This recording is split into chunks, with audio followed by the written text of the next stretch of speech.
Hola! On se retrouve aujourd'hui pour un petit récap de la semaine qui était absolument pas prévu. J'avais pas prévu d'en tourner avant plusieurs semaines en fait. Sauf que je vais vous raconter ma vie parce que c'est lié à tout ça. J'adore tourner des vlogs, vous le savez, peut-être pas d'ailleurs, j'adore ça, c'est vraiment le contenu que je consomme le plus sur internet, que j'adore, genre vraiment ça et les reportages. Mais quand je dois tourner en extérieur, je suis très vite gênée. Et en dehors de ça, quand je pourrais être avec des gens et me dire ne sois pas gênée par la caméra, je n'y pense pas. Je ne pense pas à sortir ma caméra de mon sac et à filmer. Et je trouve pas forcément que les moments soient propices aussi à ça. Donc voilà, le vlog des Quais du Polar est un échec. Pourtant ça s'est très bien passé. Je vais vous faire un petit récap là-dessus. Comme d'habitude je vous raconte un petit peu ma vie. Plutôt au niveau livresque, hein, vous vous en doutez. Mais voilà, ça a été une semaine un peu compliquée pour moi en termes de santé. Ça a été un peu compliqué, pas du tout la santé mentale, vraiment physiquement. J'étais un peu malade, un peu pas bien du tout. Un peu de fièvre, enfin à la limite d'avoir de la fièvre quoi. Et en plus de ça, j'ai eu des problèmes de transport. Les joies de la SNCF. Je sais même pas à quoi est-ce que c'est lié, si c'est une panne ou si c'est lié aux grèves. Normalement la veille on a les horaires pour savoir s'il y a des trains disponibles ou pas. Et là je prends mes précautions. Sauf que là j'ai été en cours le matin en train, tout allait très bien. Et pour le retour je n'avais plus qu'un seul train. Alors que de base j'aurais dû en avoir 2 ou 3. Et au moment où on lâche et je commence à marcher et à checker quand même les trains, parce que maintenant j'ai pris ce réflexe là, je vois que je n'ai pas de train. Et ça m'est arrivé une fois où vraiment c'était le soir, donc je me suis arrangée autrement. Et une autre fois c'était un peu genre la galère, donc voilà. Je vous dis tout ça parce que quand je prends le train j'arrive en avance et du coup j'ai le temps de lire avant que le train parte, lorsque le train roule et quand j'arrive à mon centre de formation parce que j'arrive toujours très en avance, voire extrêmement beaucoup en avance, genre plus d'une heure, donc on est sur un autre level et j'ai vraiment le temps de lire. Donc voilà, ça a été un petit peu plus compliqué à ce niveau-là, déjà en termes de transport. Et ouais, vraiment, j'étais en prise de douleur, c'était horrible. J'arrivais pas à dormir, j'étais pas dans un mood, j'ai eu des migraines. Enfin, vraiment, j'ai eu la totale cette semaine entre mercredi et ouais, vendredi soir. Voilà, c'était assez fluctuant. Et vendredi, j'ai été en cours, donc j'ai pris ma voiture, ce qui explique que je n'ai pas lu vendredi. J'ai pris ma voiture et j'ai rejoint les copains au Quai du Polar. On s'était fait tout un groupe. Je suis un peu triste parce que j'ai pas pu voir toutes les personnes que j'aurais voulu. Je suis arrivée plus tard aussi que l'année dernière, parce que l'année dernière je suis arrivée vers 15 h je crois, en sachant que j'avais traîné un peu à Lyon entre temps, que j'avais fait toute ma vie l'année dernière. Et là, le temps de passer de Vèze, donc mon centre de formation, jusqu'au centre de Lyon. En plus j'ai voulu aller à la Fnac pour une certaine raison que je vous parlerai juste après. Mais bref, le temps de faire tout mon petit tour, je suis arrivée, c'était 17h20 je crois. Donc ouais, 17h, 17h20. Donc voilà.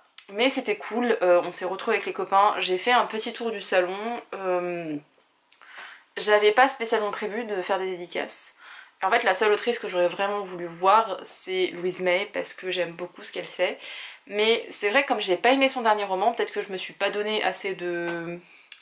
Je sais qu'elle dédicace encore, je crois qu'elle dédicace encore demain, dimanche pour moi. C'est vrai que comme j'ai pas aimé, j'ai vraiment pas aimé Petite Salle, on dirait une sorte de romance sous contexte d'un thriller, enfin vraiment j'ai pas compris ce roman. Donc je me suis moins donné les moyens de voir l'autrice. Et je crois pas qu'elle dédicaçait le vendredi, je crois qu'elle était à la fête du livre de Villeurbanne parce que c'était le même week-end en plus de ça.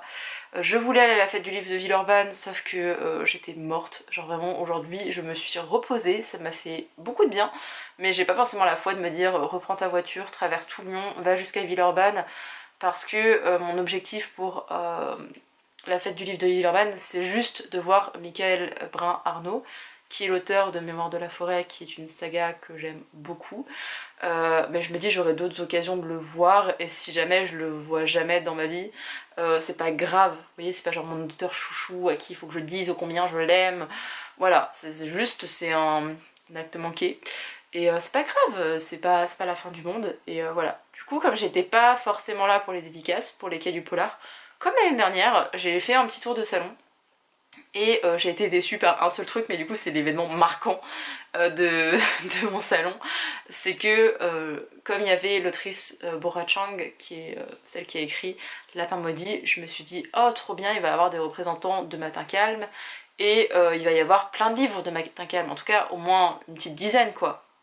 J'arrive sur le stand et il y avait littéralement 3 livres ou 4.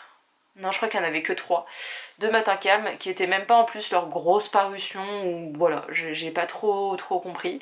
J'ai même pas du tout compris et je suis bien dégoûtée.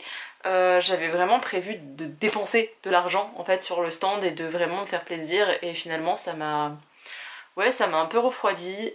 En plus de ça, enfin non mais l'idiote du village aussi qui ne regarde pas quels auteurs étaient en dédicace. Je vois que Jérôme Loubry était disponible, enfin était là le vendredi soir. J'étais dégoûtée. Je vais pas vous mentir, j'étais vraiment dégoûtée de savoir qu'il était là. J'ai tous ses romans. Ouais, je les ai tous en poche. Parce que son dernier, je l'ai revendu depuis, parce qu'il était sympa, mais sans plus. Je les ai tous, ses livres. Enfin, une bonne partie, donc j'aurais pu lui faire dédicacer. Genre vraiment, Les Refuges, c'est un roman, je ne m'en remets pas. C'est le meilleur thriller que j'ai lu de ma vie. C'est l'un des meilleurs, enfin l'un de mes romans préférés maintenant, je pense.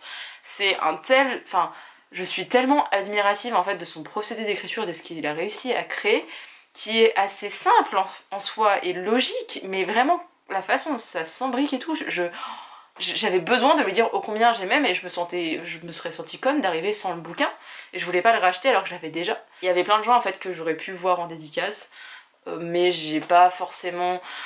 Je sais pas, je suis pas très salon littéraire pour faire un maximum de dédicaces, c'est hyper important pour moi, je critique absolument pas les gens qui font ça, hein, vous faites bien ce que vous voulez, je vous explique juste ma façon de procéder. Il y a des gens parfois qui viennent en dédicace, ils ont tous leurs livres de l'auteurice, ils leur ramènent, ils doivent signer l'intégralité de leur bouquin. J'ai jamais été comme ça, genre vraiment je choisis mon livre chouchou de la personne, je lui demande une dédicace mais je suis en mode je ne parle pas ou pratiquement pas, ou alors des fois je vais essayer de faire genre je suis à l'aise et en fait je pue le malaise à des kilomètres, mais voilà, c'est pas forcément mon truc non plus les dédicaces, je suis beaucoup trop gênée et timide et je suis genre là... Je parle pas et d'un seul coup c'est genre oh j'ai vraiment adoré votre livre hein. Après t'es là merci bonne journée hein, au revoir, et je pars comme une flèche et je suis là oh là là mais pourquoi t'ouvres ta bouche. Après on s'était retrouvés avant avec les copains, avant que j'aille faire un tour du salon, j'ai été faire un petit tour du salon avec Aurélie, heureusement qu'elle était là, elle m'a soutenue émotionnellement, j'ai pu voir Mira, trop contente, genre vraiment j'étais vraiment super contente. Et après j'ai repris ma voiture pour aller au restaurant, parce qu'on se faisait un restaurant entre nous tous. C'était très chouette, j'ai ramené une partie des copains à leur hôtel, je suis rentrée chez moi et j'ai dormi. Voilà. Et ce matin, en fait j'étais tellement frustrée, je dois vous le dire, de ne pas avoir pu m'acheter des livres sur le salon. J'étais dégoûtée. Déjà vendredi soir je commençais à checker donc dans mon lit à minuit, épuisée, en train de regarder s'il y avait un livre qui était disponible et du coup je ne sais même plus dans quel sens je dois vous présenter les bouquins. Est-ce que je vous parle déjà de ceux que j'ai lus, comme ça je peux faire un bond après sur ceux que j'ai achetés ce matin à Cultura, ou est-ce que je commence par les livres que j'ai achetés parce que j'ai trop envie d'en parler mais ça fera pas sens autrement? Je ne sais plus. Je pense qu'on va plutôt partir sur ça, un petit update et après je vous montre les 3 livres que j'ai achetés. J'ai aussi une réception cette semaine et comme j'avais pas prévu de faire de récap de la semaine, bah du coup j'ai pas fait l'unboxing en vidéo, je l'ai fait sur Insta. Donc n'hésitez pas à me suivre, en ce moment je suis plus ou moins active, de toute façon je vois vos DM donc déjà je peux y répondre. Je suis plutôt sur mon compte perso en fait, comme ça je raconte ma vie et ça reste entre nous, mais bref. On va faire un petit update du coup. Je prends mon petit bullet journal étant donné que je ne sais plus ce que j'ai lu cette semaine, évidemment. Je crois que je vous avais déjà parlé de La Fabrique des excuses, donc on en est rendu au Vallée close de Mickaël Brun-Arnaud, que je voulais lire justement avant sa venue à la fête du livre de Villeurbanne pour pouvoir lui en parler. Sauf que j'en étais rendue à plus de la moitié du livre et je n'aimais pas spécialement. Et en fait j'aimais pas la tournure que ça allait prendre, j'étais vraiment gênée. Je me suis dit je le mets en vente sur Vinted, j'aurai le temps de le finir et ensuite bah, quelqu'un l'achètera ou non. Et en fait une personne l'a acheté avant que je l'ai terminé. Et j'ai regardé le bouquin, j'étais là franchement, j'ai pas du tout envie de me laisser genre 48 heures pour le finir, pour ensuite l'envoyer. J'étais là, je pense pas que je passe à côté d'une très grande lecture. Donc j'ai abandonné ce livre, voilà. je pense que l'avis que j'en avais, il allait pas changer en quelque chose de positif, et je préfère rester sur quelque chose d'assez mitigé plutôt que de lire un truc que je détestais pour derrière faire une panne de lecture. Voilà, à un moment donné il faut aussi être raisonnable. Il y a une sorte d'engagement que tu prends avec ton bouquin, je pense, quand tu... Enfin, en tout cas c'est vraiment ma vision de la lecture, c'est genre il faut que ce soit le bon livre au bon moment.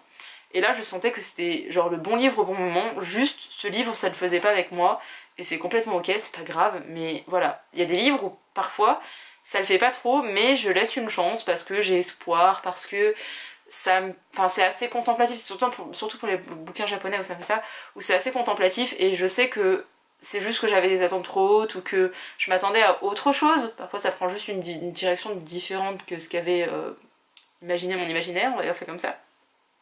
Et c'est pas grave, du coup je continue ma lecture. Là pour le coup on parlait quand même de déficience mentale. Je pensais qu'elle était légère, mais elle était de légère à modérée. Il y a plusieurs niveaux, etc. C'est complètement mon boulot en fait, le handicap. Et là vraiment j'imaginais certains de mes résidents et j'étais là waouh. Parce qu'on était sur une romance quand même avec un adulte, confronté, enfin avec un jeune adulte, très jeune adulte, qui en plus de ça avait un handicap mental, intellectuel. Et je sais que l'auteur est psychologue, donc il sait ce que c'est aussi, mais je sais pas, je voyais la direction, j'étais là, oh putain. Ça se trouve, c'est absolument pas problématique, j'en sais rien, je l'ai pas fini, mais j'avais peur de cette direction et j'ai préféré abandonner plutôt que d'être mal à l'aise aussi pendant ma lecture. Donc voilà. Bref, ensuite, si je vous l'avais montré, je crois, je ne sais plus ce que je vous ai montré, mais j'avais acheté la semaine dernière Cendrillon est morte, je ne sais plus le nom de l'autrice, de toute façon je mets à chaque fois les couvertures quelque part sur l'écran. J'ai voulu le lire tout de suite. En fait j'hésitais, de base j'avais été à Cultura pour ça. Light Lurk. Regardez cette beauté, je l'ai toujours pas sorti de son blister, j'ai un peu honte, j'avoue. De base je voulais lire celui-là et en fait quand j'ai vu Cendrillon est morte, déjà j'ai même pas cherché à avoir le paperback, j'ai pris le hardback et je me suis dit bah comme t'as payé 25 balles pour un bouquin que t'avais pas prévu d'acheter, tu le lis. Donc je l'ai lu, je suis assez mitigée concernant cette lecture. C'était pas mauvais, mais j'ai pas trouvé ça bon. Il fait à peu près 300 pages et je pense que c'est ça sa grande force, c'est que comme il est court, il n'y a pas de temps mort et c'est un bon rythme. Je trouve que le rythme est plutôt bon. Le problème c'est comme c'est un roman court, il y a des facilités, enfin je sais pas si c'est parce que le roman est court ou si c'est un choix de l'autrice, mais je trouve qu'il y a des facilités dans ce bouquin qui sont prises, qui ne me conviennent pas. Vraiment il y a un truc... Il y a un truc, mais j'étais là, mais non, ça va pas être ça. Ah bah si, c'est comme ça.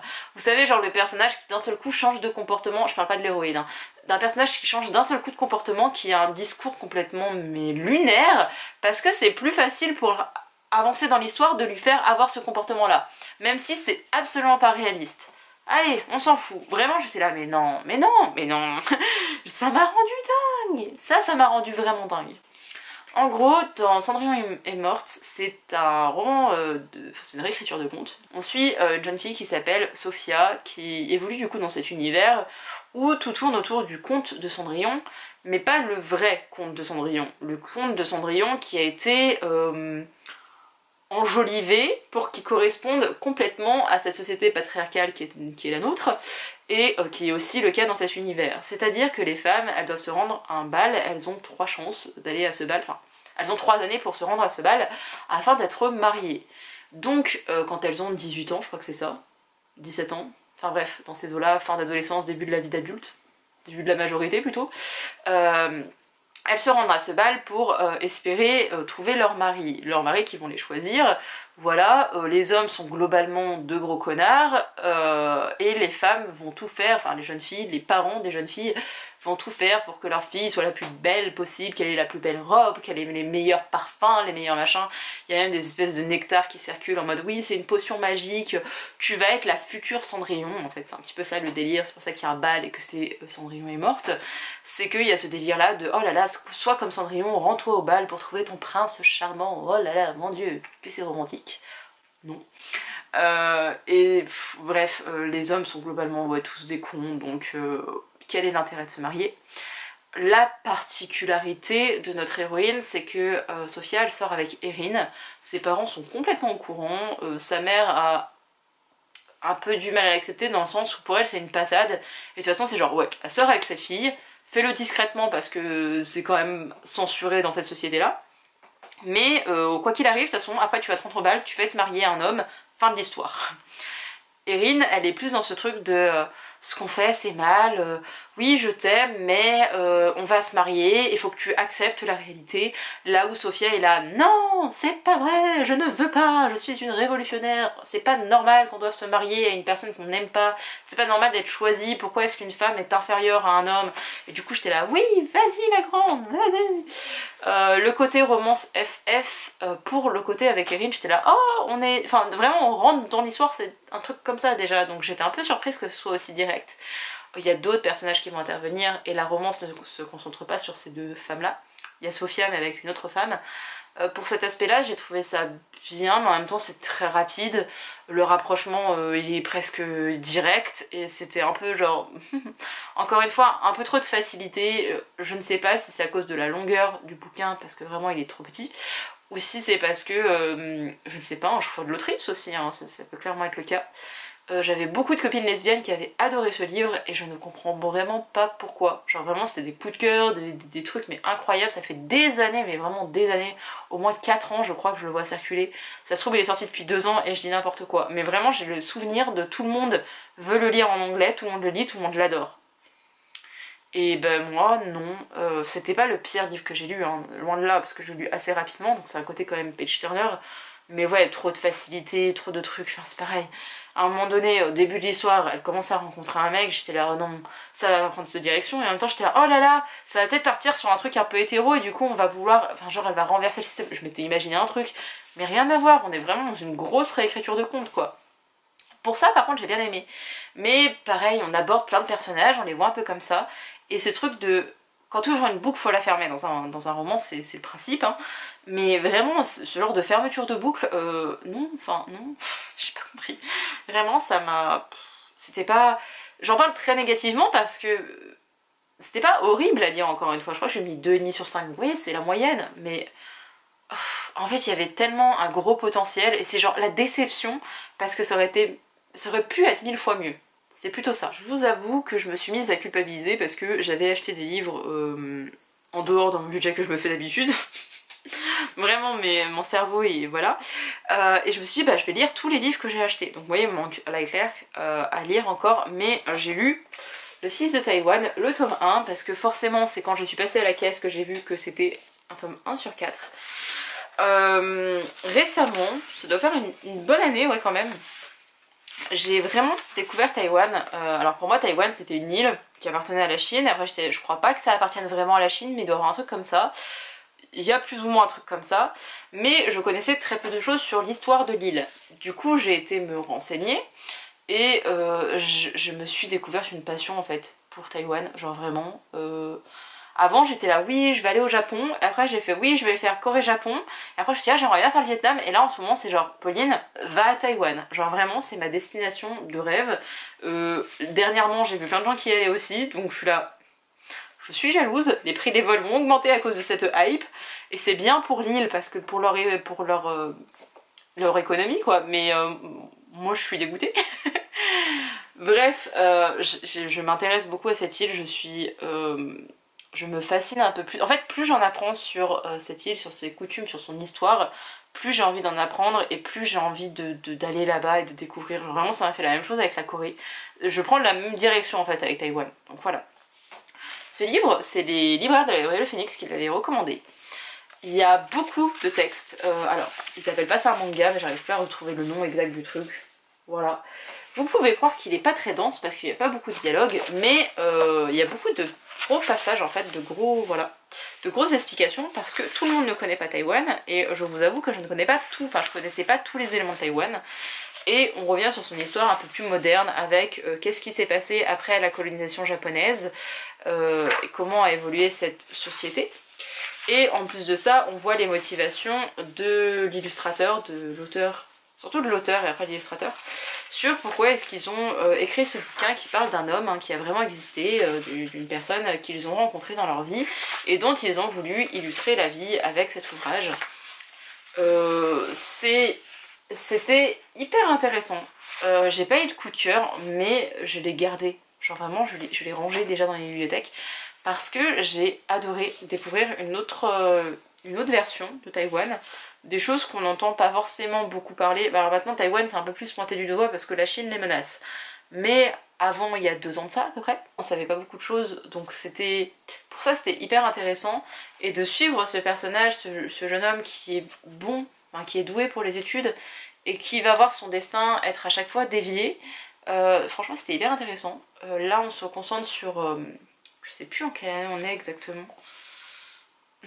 Des années 35 à 50, donc on est aux alentours des années 50. Et il y aura 3 autres tomes du coup qui vont se concentrer sur d'autres parties de la vie de l'auteur, toujours en lien en fait avec ce qui s'est passé à Taïwan, parce qu'il y a eu la loi martiale jusqu'en... Alors je suis pas sûre, mais il y a eu un gouvernement et la loi martiale, il y a tout eu un gros bloc comme ça jusqu'aux années 90, donc c'est quand même hyper moderne quoi, leur vraie libération et indépendance véritable. Et ouais, je trouve ça bien qu'on suive le même personnage sur des années avec aussi des gros pans de l'histoire quoi, de l'histoire avec un grand H. Donc ouais, j'ai vraiment beaucoup bien aimé. Beaucoup bien aimé. C'était pas très français, Pauline, ça. J'ai vraiment beaucoup aimé. Et bah, j'ai hâte de lire d'autres bouquins sur Taïwan parce que petit objectif de demain, c'est d'aller contacter les libraires de l'Éveil Phoenix pour leur demander quel livre taïwanais lire, parce que j'ai eu un énorme coup de cœur pour un manga taïwanais. Vraiment, je savais même pas que ça existait. Je l'ai vraiment adoré. Je l'ai recommandé à tout le monde parce qu'il est trop bien. J'avais lu un autre roman, je ne sais plus où il est, que j'ai gardé aussi, qui parlait... c'était Les Enfants des Riches, je crois que c'était ça son nom. Je l'ai adoré. J'en ai lu encore un autre, je ne sais plus lequel c'est. Et celui-ci complète la collection et vraiment à chaque fois je passe des excellents moments de lecture et il reste dans mes bibliothèques. Et vous savez comme je me détache très facilement d'un livre. Donc pour qu'il reste, c'est que vraiment ça l'a fait. Et je suis désolée, cette vidéo est interminable, mais je parle beaucoup. Parce qu'il s'est passé des choses dans ma semaine pour une fois, donc voilà.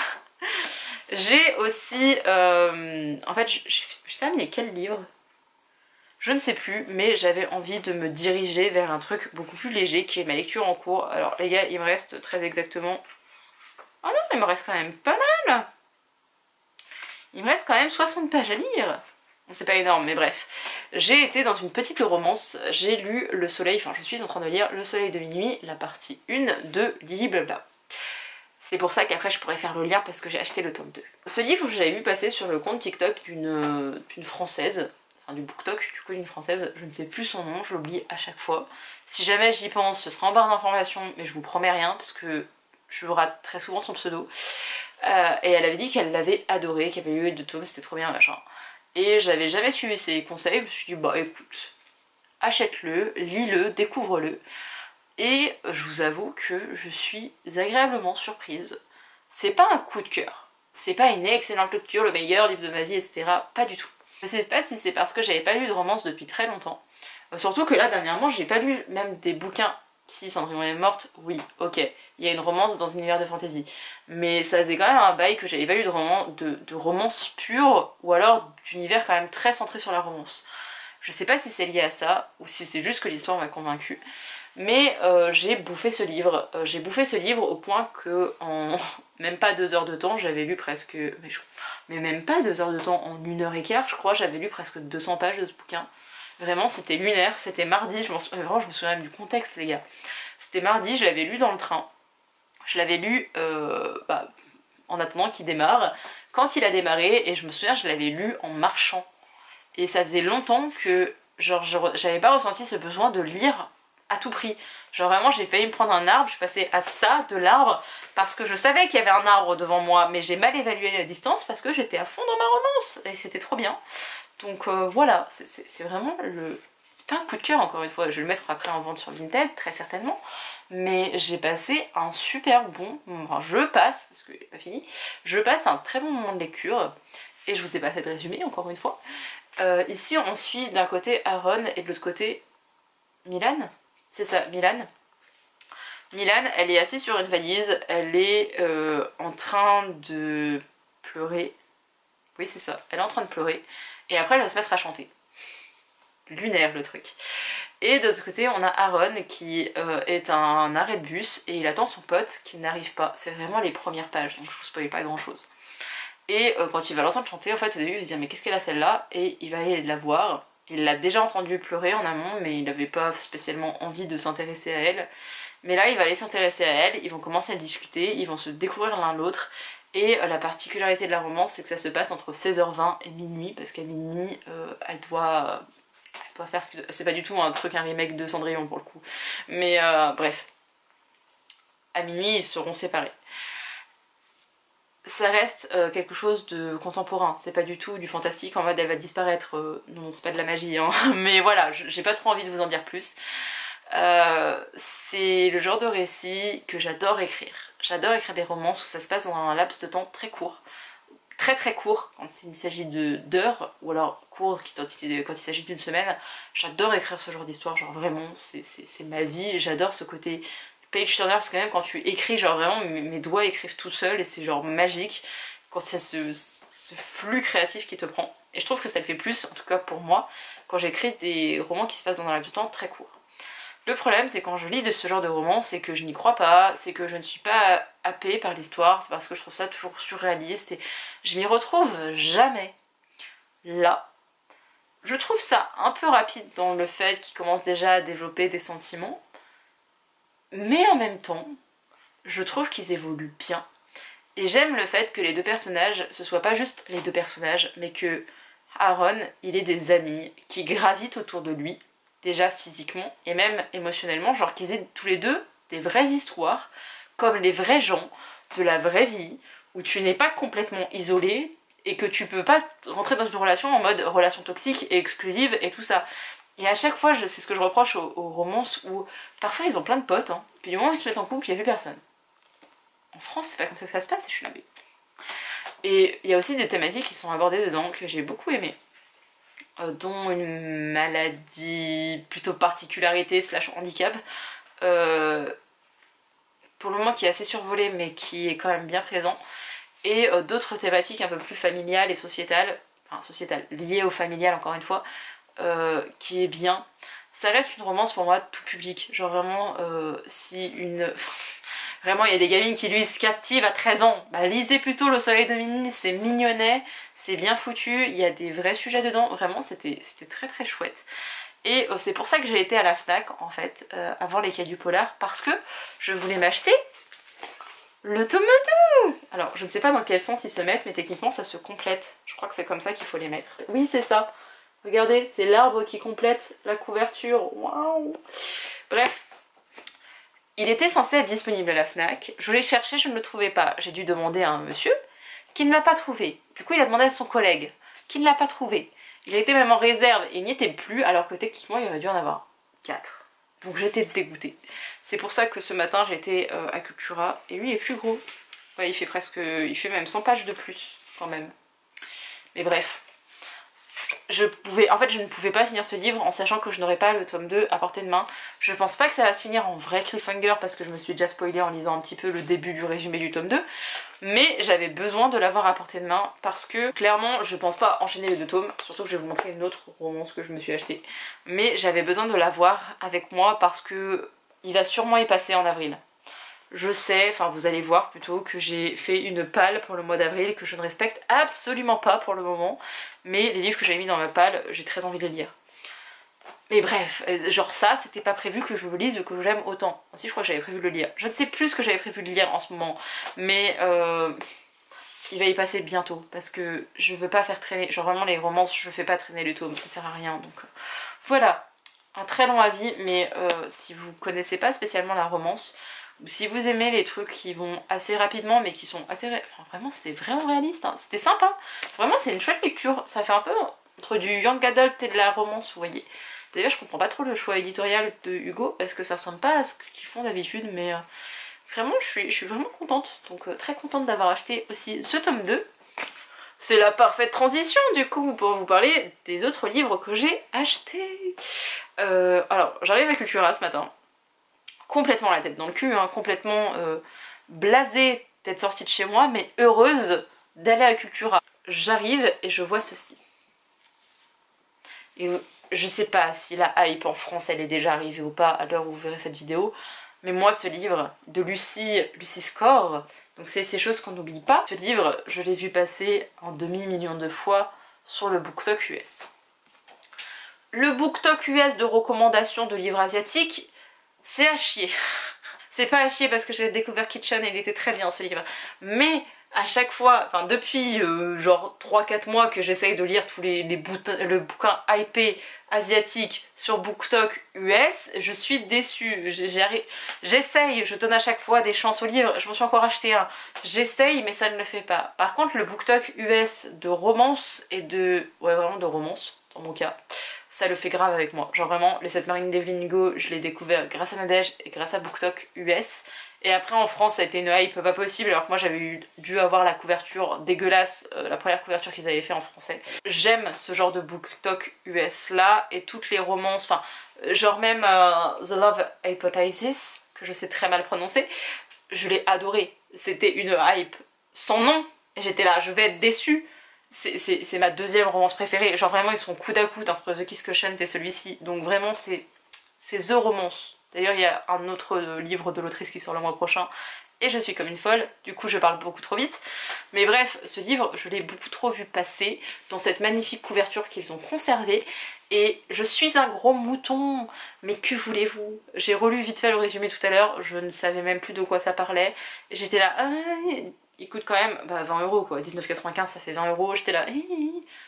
il fait presque 500 pages. Ça compense un peu, mais j'étais un peu... ça fait chier quand même de mettre 20 balles pour un bouquin, j'étais ouais je suis même pas sûre de l'aimer. Mais il me le fallait. Donc là je vais finir Le Soleil de minuit, soit tout à l'heure, soit dans la journée de dimanche. Et je vais sûrement enchaîner avec celui-ci. À part si je me greffe un petit bouquin asiatique entre temps. Possible aussi pour un petit peu changer de direction. Mais en tout cas celui-ci je vais l'attaquer tout bientôt. Genre vraiment. Oh en plus c'est pas écrit très gros hein. Et bref, j'ai hâte, genre vraiment j'ai beaucoup trop hâte. Je pense que je mets la barre beaucoup trop haute et que dans 2 jours je vais venir pleurer. Mais je suis dans une bonne disposition pour lire de la romance. Et pour le coup il n'y avait pas le petit papier de Cultura qui dit que c'est qui est adressé à un public averti. Donc je pense qu'on est vraiment sur de la romance et pas sur de la dark romance. Et j'espère parce que la couverture est beaucoup trop mignonne. Il faut pas que ça dérive parce que moi je veux pas d'un truc comme ça. Devinez quoi ? Non mais vraiment, ce chat, Si vous me suivez sur Instagram, vous savez qu'à chaque fois que je prends mon téléphone, il est là. Il est tout le temps là. Il risque de miauler, il risque de m'empêcher de bouger. Vous avez l'habitude, mais je cède tout à ce chat. Donc voilà. Voilà. Je me suis aussi acheté Elle et son chat de Makoto Shinkai et Naruki Nagakawa. Je suis désolée. J'avais acheté un manga qui s'appelait comme ça et en fait c'est clairement inspiré de cette histoire. Juste je l'ai jamais lu et je crois qu'entre temps je l'avais mis en vente parce que j'avais beaucoup trop de mangas dans ma palle que je ne lisais pas et j'ai encore beaucoup trop de mangas dans ma palle que je ne lis pas. Voilà, mais j'évite d'en acheter en ce moment donc déjà c'est bien. Je ne sais plus trop de quoi ça parle ici, mais récit japonais où on va mêler la vie des chats et la vie des maîtres et maîtresses des chats. Genre vraiment mon rêve. Je suis une... je sais pas comment on dit en français. Une personne chien. Mon truc c'est les chiens. Genre vraiment une passion depuis que je suis enfant pour les chiens. Mon amour quand même pour les animaux. Ça fait quelques années maintenant que j'ai des chats. Je les élève comme des chiens parce que je ne sais pas faire autrement. J'ai redécouvert les chats en ayant des chats. Genre avant c'était un animal qui me faisait peur, j'étais là non mais ils sont trop autonomes et indépendants et ils aiment pas l'homme, genre vraiment ils en ont rien à foutre de leur maître, mais c'est faux. Genre vraiment ça dépend juste des caractères comme des gens qui sont antisociables comme moi vous voyez. Et j'ai redécouvert les chats aussi par le prisme de la littérature asiatique et surtout japonaise. Je sais pas d'où ça vient leur passion pour les chats, mais je trouve qu'il y a une relation qu'ils arrivent vraiment bien à mettre à l'honneur. Je suis pas sûre qu'on dise comme ça, mais ouais, je trouve qu'ils arrivent vraiment à montrer la complexité et la simplicité d'un chat en même temps. Donc voilà, encore un autre livre qui va parler des chats. À tous les coups, je vais chialer. Ne me demandez pas si j'ai déjà lu Mémoire d'un chat. Non, parce que j'ai peur d'être déçue et ma mère m'a dit tu vas pleurer, donc je n'ai pas envie de le lire. Voilà. Et le dernier livre que j'ai reçu, je l'ai pas acheté pour le coup, je vous disais je crois la semaine dernière. Je sais plus si je l'ai dit en stories ou en vidéo. Mais j'avais reçu, je déteste les comédies romantiques que vous voyez juste là en bleu. Toujours de chez Slalom, mais je devais en recevoir 2, donc je m'inquiétais un peu et en fait ils ont juste fait 2 envois différés. Et j'ai reçu du coup Gazelle Punch de Nancy Gilbert. Je ne sais pas de quoi ça parle, je ne veux pas savoir de quoi ça parle, je suis amoureuse de la couverture. Et ouais, je suis amoureuse de la couverture. J'ai raté en fait le catalogue de Slalom, il avait atterri dans mes spams, je ne sais pas pourquoi. Et du coup je ne savais pas quel livre allait sortir. Quand j'ai vu les livres qui étaient sortis, j'étais comme une dingue, donc je les ai demandés avec un peu de retard. Et celui-ci, j'ai vu beaucoup d'avis dessus, et tous les avis, enfin non, j'ai pas vu beaucoup d'avis, mais le peu que j'ai vu, ils étaient tous hyper positifs. Genre vraiment des coups de cœur, des... Tu y vas ? C'est une très bonne lecture, c'est incroyable, c'est trop bien. Du coup je l'ai demandé, ils me l'ont envoyé, donc merci à Slalom. Il faudrait que je le lise. Il est pas très long. Ouais, 367 pages, 376 pages pardon. C'est pas hyper long non plus. Juste en ce moment j'ai pas envie de lire du young adult. Et faut pas que je force. Parce que c'est comme ça qu'après je suis déçue et je suis là, oui, young adult c'est plus fait pour moi et machin. Non, ça va me revenir. Juste là maintenant tout de suite j'en ai pas très envie. Et surtout je préfère lire, je déteste les comédies romantiques parce que c'est une romance avec des lesbiennes les gars. Et ça me tente un petit peu plus quand même. Mais les deux seront lus avant juin de toute façon. Parce que l'été je suis pas sûre d'avoir envie de lire ça. Donc voilà. Bref, c'en est tout pour cette partie de ce qui s'est passé la semaine dernière. Du coup, enfin cette semaine pour moi. La semaine prochaine, j'ai un programme les gars de fou. J'ai 2 jours de cours chez moi. Et donc quand je suis chez moi en cours, je dors pas beaucoup, j'étudie énormément et je lis peu surtout parce que comme je prends pas le train, j'ai tendance à beaucoup moins lire. Donc je suis pas sûre d'avoir un super bon rythme de lecture. Et je sors en plus samedi. Normalement avec ma maman, on se fait une petite journée à Lyon, on verra si c'est maintenu ou pas. J'aimerais filmer mais je ne promets plus de faire de vlog donc voilà. Cette semaine je vais surtout me concentrer je pense sur du contenu BookTok. Donc TikTok, le lien est toujours dans la barre d'informations si jamais vous êtes intéressé. Parce que ça me revient. En fait, c'est ce que je racontais sur Instagram juste avant de prendre la caméra. Mon TikTok est composé à 95%, non allez peut-être 90% de BTS. Quoi qu'il y a Stray Kids aussi, mais bref. Il y a beaucoup de K-pop et un petit peu d'émissions coréennes, genre talk show et tout, sur mon feed. Et de temps en temps j'ai un truc de bouquin K-pop. Sauf que là il y a eu trop d'informations pour BTS, mon cœur il n'en peut plus, mon cerveau non plus, je fais que chialer. Donc je me suis un petit peu plus dirigée de moi-même vers du BookTok français d'ailleurs. Et j'ai eu plein de recommandations de trucs de BookTok français, j'étais là, oh là là c'est vrai Pauline, c'est trop bien cette application, regarde tout ce qu'ils font, les gens ils sont trop créatifs, c'est exceptionnel, machin. Et du coup j'ai suivi à nouveau, enfin j'ai regardé plein de vidéos de francophones, et ça m'a donné envie de refaire des TikTok. Donc j'en ai filmé quelques-uns aujourd'hui, je pense que je vais en filmer encore quelques-uns demain. Et voilà, faudrait que je trouve quoi faire, je pense que je vais faire des petites recommandations. Mais ça prend du temps cette merde en fait, quand t'as pas l'habitude d'en faire et quand tu es aussi une quiche que moi pour le montage TikTok, vraiment, je suis sûre qu'une enfant de 10 ans, elle arrive à faire un TikTok 10 fois plus rapidement que moi, genre vraiment. Donc voilà, je pense que l'activité de la semaine ça va surtout être du TikTok. Donc pardon, désolée, mais je vais être un peu plus là-dessus et en vidéo vous aurez quand même 2 vidéos cette semaine parce qu'il y en a une qui est déjà montée, planifiée, ce sera ma palle du mois, et il y a une deuxième qui sera un petit vlog routine etc. J'adore ce genre de vidéos, j'adore les regarder, donc on va faire en sorte de faire un truc à peu près bien. Ça fait 3 fois que je fais un montage différent, je ne suis pas satisfaite, donc j'ai espoir que là ça le fasse les gars. Et voilà, je continue un peu de filmer aussi ma routine de comment je lis quand je suis en cours parce que c'est plus représentatif.